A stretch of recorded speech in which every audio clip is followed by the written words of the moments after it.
Hey everyone, welcome back. Today we are going to be taking a look at roughly 20 minutes of open world gameplay of Ghostwire Tokyo. And the funny thing about this game is prior to sitting down and playing it, I didn't realize it was like just a full-on open world game. It's got all of the open world trappings that you expect from an open world game, from a modern day open world game, except it's a little bit spooky, as you saw with that spirit parade there at the very beginning. So I'm just going to walk you through this open world gameplay. I'm trying to show you basically as much as I can, as much of a variety of things as I can. I'll start off with a little bit of combat. We got these execution moves. If you sneak up behind an enemy before they are alerted, then you're able to just essentially do a stealth takedown. And we've got these little guys that wander around the environment in trench coats. I actually don't know. I think the only way you might be able to take them out is with a stealth execute. And if you don't, and if you alert them, as you can see, they will summon in a bunch of other enemies. Combat in this game is unique, I guess would be the good word for it. I'm still trying to figure out if I like the combat or not. So it's got an interesting system of elements that you're seeing me use here. There's the wind, which is like a quick firing, little lower damage, and you have a lot of rounds in there. Wind element, then there is water and fire. Water works as like a shotgun almost. It's a short range, heavy hitter. And then fire is like the long, it's like a sniper. Fire is like the long range, very, very high damage. So besides you're using those elements, and you've got basically a light attack and a charge attack. Those are the two choices you have for every one of the elements. There's a light attack version and a charge attack version.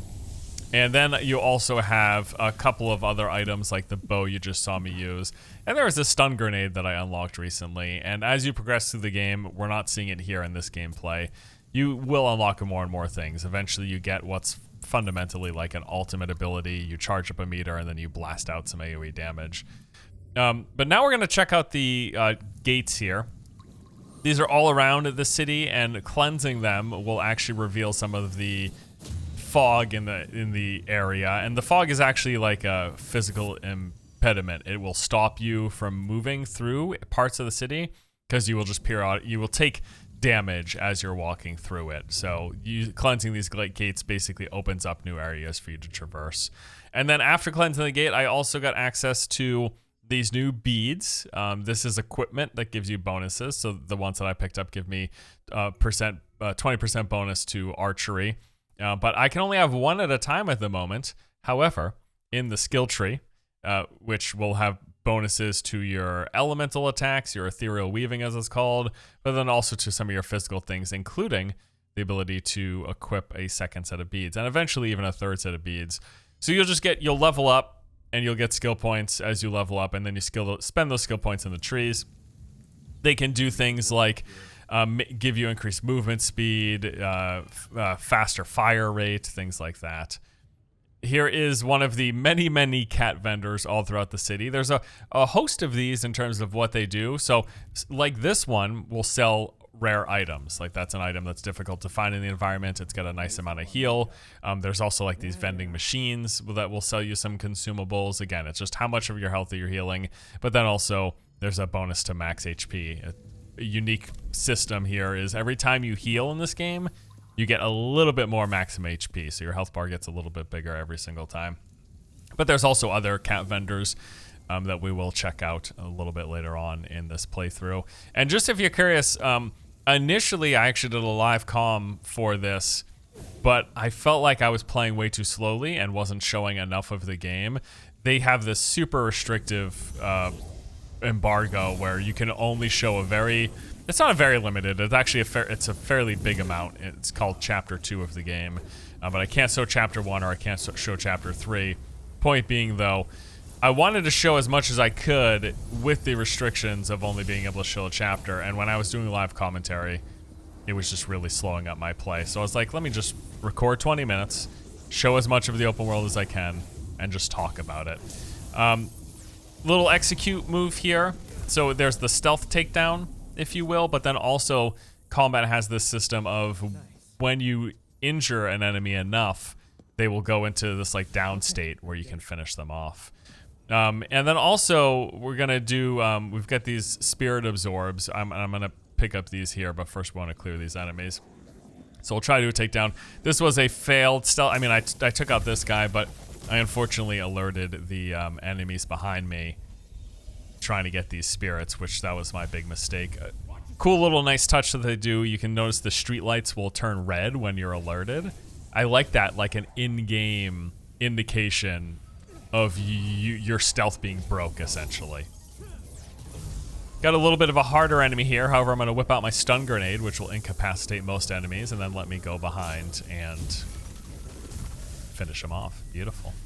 And then this will allow me to pick up the rest of the spirits. And we're going to be turning those spirits. We're saving them. In lore terms, we're saving them. In actuality, in video game terms, we are cashing these guys in for currency and experience. So you'll get experience by doing quests, you'll get experience by killing enemies, but you also get experience by turning these in at these phone booths. And it's this little like, I don't know what to call this. And actually just, in my head, I just reference like Ghostbusters or something. It's very Ghostbusters feeling, like it's tech that connects you with the spirit world. So we're transferring spirits through these little paper doll figures into I don't know where they're going. They're going somewhere. That's the ultimate question, right? Where are those spirits going? Nobody knows. All right. So the next thing I want to do is show you an actual side mission. We're not going to take a look at any of the main story. I don't want to spoil that. And we're going to move to the side mission. But first, let's check out another cat vendor. These are, I think they're called convenience stores, and these sell the most. You can buy lots of things here. Most importantly, you can buy arrows here. You can refill your stun talismans here. And then also, you can buy more of the Katashiro, which those are those little paper dolls that I use to absorb spirits. So the more of them I have, the more I can capture before I have to turn them back into a phone booth. Because once you hit that cap, you'll just be capped, and then you turn them into a phone booth, and that frees up the space again. So you buy more, you do less visits to the phone booth to cash in. But yeah, we're going to go ahead and now move on to a side quest. So you get a main story quest through line. Speaking of which, the general, like, very basic version of the game story here is that there was a mysterious fog that came over Tokyo. All the humans disappeared. Malevolent spirits showed up. And a, quote, good spirit, we'll see, has entered your body. And you guys are, like, working in concert. You're working together to try to meet each of your goals. I'm trying to save a family member. He is trying to get revenge, you know. It's a very basic story. And while I was laying out the story, you will have noticed that we are starting to take a look at some of the traversal here as well. So this game actually is pretty decent in that terms. Well, okay. The basic movement, I think, is kind of stiff. I mean, you've been seeing the first-person movement. It feels like slightly too slow for some reason, even when you're sprinting. I will also say I think the mouse and keyboard default controls were pretty garbage, but I fiddled around. I changed some keybinds, and it felt better.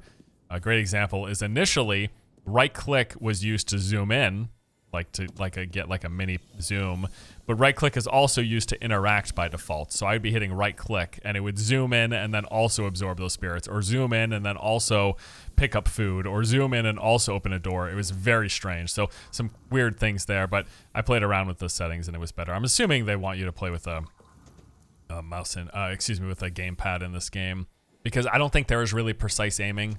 The game does have aim assist if you play gamepad, and I don't know that headshots are a thing in this game. I could be wrong, but I don't believe headshots are a thing. And that's kind of, I think, one of the things that has made me feel a little unsure about how I feel about the combat. You're just constantly body shotting with these elemental attacks and occasionally using this bow. I don't believe so, but I am hoping that there are more physical weapons that I eventually unlock. I know that the spell weaving is kind of the unique feature of this game, but I think it also in a lot of ways feels a little bland. One thing that's not bland and is super awesome is you can talk to the animals using your spirit capabilities. And these doggos here, if you have some dog food on you, which you can buy at a convenience store or you'll find in an environment, you feed the doggo, which is just a fantastic decision, of course. But also then, the doggo will help you out, and he will locate either some buried currency, which this one will do here, or if you're nearby like a shrine, he will bring you to a shrine. There are prey statues that they'll bring you to. It's really, really cool. Okay, so we got a side quest here. Can't even go back home because of it. Just our luck. A random black hole. Better check it out. What? I'm not getting sucked into some ghost hole? Calm down, kid. I'm on it. So this is, just to be clear here, this is also a second save. So I've already played through and done all this stuff. You're seeing me basically just going through. I thought the best thing to do with this video was to just show you as much of the open world as possible. So I knew what this quest was and what's happening. It's a black hole. It's sucking in all the spirits. It's strange. We're going to try to figure out what's going on.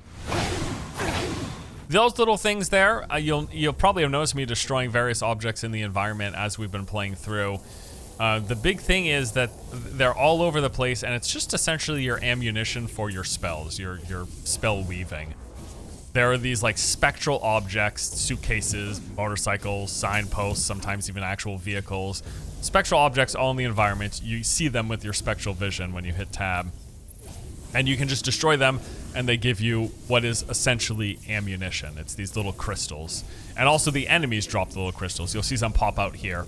And then, well, okay, you didn't because I didn't look at them. But right up there, those green crystals, that is my ammunition. So they're color-coded for wind, water, and fire. And all over the place in the open world, you'll find stuff. So the reason I wanted to show you this particular quest is because it's a side quest. It doesn't spoil the main story, but it's also a clear... It's a clear showcase of, I think, one of the strong suits of this game. You know, we saw the ghost in the open world and stuff, but look at this. It's like spooky as heck. And I think that's really my big takeaway with this game is, in a lot of ways, it feels like a very run-of-the-mill open world game. It's the checklist kind of game where you've got zones. Those shrines are actual zones, and if you mouse over the shrine, it'll tell you, you know, you have to still collect these objects, and you have to turn in these amount of souls, and then once you do, you completed this zone, and you get a bonus. And there's just a checklist of different things, of different collectibles. It is very much that kind of open world game. But also, it's also kind of like a thriller / horror game at the same time. And I think that's really what has had me enjoying it. I'm about 10 hours in now, and I think that it's what I've been enjoying so much is, even though a lot of ways it feels like just a regular open world like Ubisoft game. This isn't Ubisoft, but you know what I'm saying. That formula of game that's often critiqued for being just what it is. This is that in many ways, but it's also got that extra layer of spooky, spectral, magic, tech, and the setting being in like a not post-apocalyptic, but like a alternate universe version of Tokyo. I just think that extra layer is what I've really been enjoying. It might be different if this was like a modern day Tokyo, but and nothing unique. It was just regular world stuff. But this spooky layer, I think, is really, really neat. Including you. So I don't know, this is like the black hole spirit or something. He sucks everything into his house, and he's also sucking us into an alternate dimension. This will happen occasionally. You will get brought out of the world that you're in, the play space that you're in, into this kind of dream world. They do a lot of these dream world sequences, which I think is really, really neat. And I don't know if I touched on this, but yes, the stealth takedown, quote unquote, doesn't require you to be in stealth. Also, when enemies are incapacitated like that, you can go ahead and move behind them and do that execute, which is kind of neat. And one thing I'm actually not sure of is the distinction between, so you just saw me do that finisher when he was like stunned. You can pull their cores out. Sometimes that will show up, and other times enemies will just straight up die. And I don't know what the different triggering factor is. I don't know if it's a damage type. I know that sometimes, so just because someone's stunned doesn't mean you're always going to take them down either. You'll get interrupted, which, does it happen here? No, it doesn't. But because it's a channel, you can get interrupted, which will stop you from doing this core grab and stop you from finishing them. And then they actually like heal back up, they recover, and you have to take them down again. But there is some distinguishing factor where sometimes, I think if you hit with certain types of elements, I might even just answer my own question. I know that when I use my fire skill, which is the real heavy hitter one, enemies are more likely to vanish. And I think with the bow and arrow too. I think the bow and arrow causes enemies to just straight up vanish and not require that core execute. There you go, just happened. So yeah, there is some distinguishing factor there and difference between when you have to execute someone and when you can just make them disappear. But yeah, overall, I would say as we're getting close to wrapping up this video, I would say that I have been enjoying my time. The reason I'm doing like this kind of video, I was wanting to do a review initially. I'm not gonna have the time this week. I'm gonna be away for a little while. Everything is mine. But I would say that were that not the situation, I actually have been enjoying it enough that I would want to see this game through. Even though it is, and that might be a bridge too far for a lot of people, especially all the conversation going on right now with Elden Ring coming out and how it kind of bucks some of the trends, or at least the presentation and some of the structure of the standard open world game. Ghostwire Tokyo very much embraces a lot of that stuff, including the mini-map just chock full of icons all over the place. And there are collectibles and things too. There are like side objectives. You know, your ultimate objective is you move through the main story and you're trying to level up, get currency to buy things, but then also level up, gain experience, and use that experience to get bonus skills. So your attacks are more effective, so your executes are more effective, so your movement is better. Those are the two main progression paths: the main story and then character strength, right? And then you just have all the extra things that you're doing in between as well. We're gonna cash in some more souls here. Get ourselves a little bit of that currency and XP. And then at the, for the very last bit of this video, because that pretty much covers a majority of what you're doing in the open world. Most of my time has been spent moving around.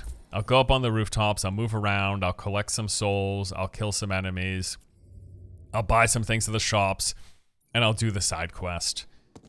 And then just doing some of the flavor stuff in between. And the side quest, I've really enjoyed the offshoot storytelling of these spooky little things, and a lot of it will be tied to various types of Japanese mythology. I don't know much about Japanese mythology, but that's what I'm gathering here. I did a quest where there was this kappa frog creature who was stealing cucumbers, and I had to eliminate him or something. I don't know what I did. As I mentioned earlier, there are all sorts of different kinds of cat vendors. These ones right here, they will accept some of the collectibles that you find. So you'll find like unique collectibles in the environment, and they will take them and give you some money. And then we also have these prey boxes, and you'll basically give some funds and you can get bonuses. They can recover health, SP, or you can have them show you where things are. So I'm actually going to have them show me where one of the various collectible locations that I'm looking for is in this game, which isn't too far away. But I think that's pretty much it. I think that's all I have to say on the matter. Ultimately, even though I haven't finished the game, I will say I've been enjoying it for what it is. Just know it is an open world game. It is very, very much so an open world game, but with that little extra layer. And I think for me, that extra layer has been enough of a difference that I've enjoyed, and kind of, you know, it's hard for me nowadays to stomach that standard open world formula, but there's been enough about this that I'm like, this is a pretty cool world. I want to see the story through. I want to hear more of these side stories. And so, yeah, I'm having fun. I'm going to keep on playing. Don't expect a full review from me, though, because by the time I get back, all those reviews will be out. I'm going to be gone when the review embargo lifts, and I won't have time to finish it between now and then. But I'll probably keep playing. All right, guys, thank you so much for watching. Hope you enjoyed this look at some of the open world gameplay of Ghostwire Tokyo. And yeah, that's all for me today. As always, thanks for watching. Appreciate your support. I'll see you next time. Take it easy.